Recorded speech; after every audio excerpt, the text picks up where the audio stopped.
My name is Marissa Hart. I am 17 years old and I go to Providence Day School. I am planning to attend Princeton University next year to play soccer.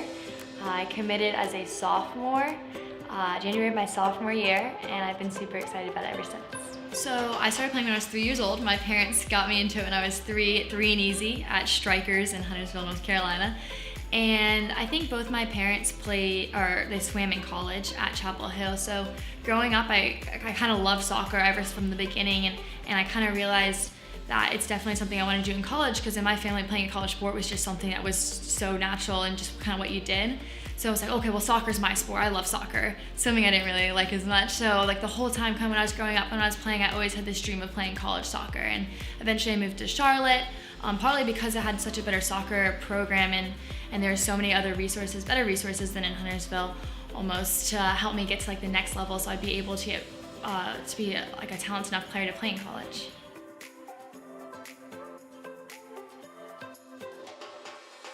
I guess high school, I go to Providence Day School, like I said, and it's a very rigorous school academically, so I think all throughout high school I've kind of learned a lot of studying techniques that have been best for me and what not to do and what I like to do and everything. Like studying the night before a test for me is definitely not my best thing to do, but I kind of have this plan and how I study for certain tests and everything, and like when school kind of gets so like super stressful and everything, I use soccer and I use working out as my outlet to relieve stress so much, and that's kind of how I handle my life and everything. And I guess studying tips, I definitely say don't wait until the night before to study for any test or any exam or anything out. I think time management is a huge thing. If you know you have a big week coming up next week and you don't have a lot of homework one week, then maybe you can try to do a little bit more that week you're a little lighter on. And another thing, sleep is a big deal. I guess people don't even realize how big of a deal sleep is.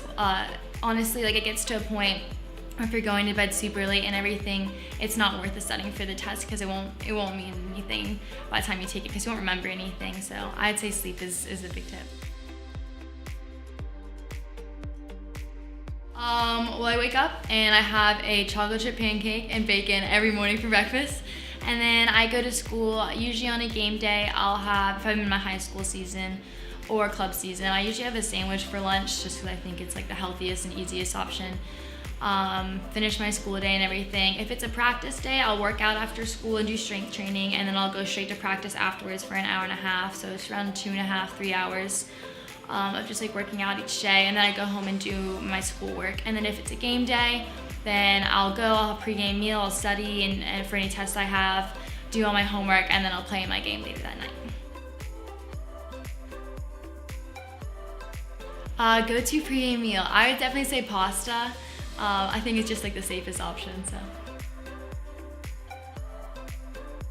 Yeah, so for girls soccer, it happens very early. I think I started getting recruited my freshman year, which is just crazy to me. And I think being so young, it's really hard to deal with mentally. It's a lot of stress. You don't know what you want when you're a freshman in high school, or even a sophomore, honestly. You don't know, you go to big school, small school, if you want to focus on academics or soccer, like you don't really know what you want. So I would definitely say it was very stressful trying to figure out what kind of college I was looking for and kind of narrowing down where I was looking and everything. But I would say my family helped me a lot in that. My mom committed to swim at Chapel Hill when she was a senior, but she still went through the recruiting process, so she was a big help for me. And I would say just like being able to take advice from your parents who know you better than anyone else in the world and can kind of know your personality and what they think you would like is definitely the biggest thing. And just try not to get too stressed out about it. Honestly, it's all gonna work out in the end, no matter what college you attend and where you end up committing to. It's going to be a college you love, so it's nothing too bad to stress over.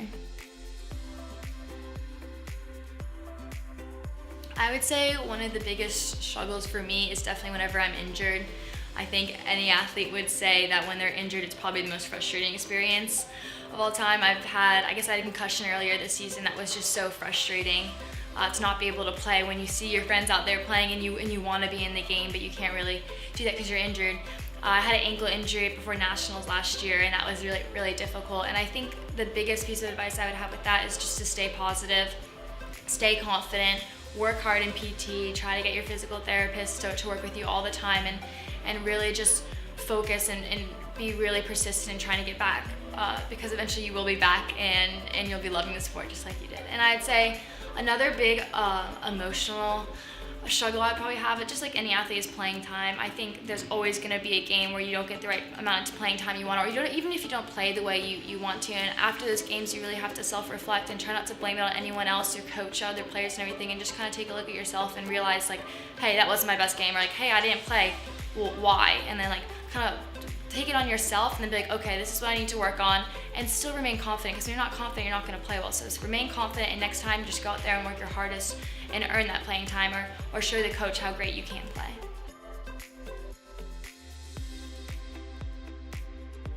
So this year I've been focusing a lot on strength training, just because I'm about to leave for college next year, and that's a lot of strength training.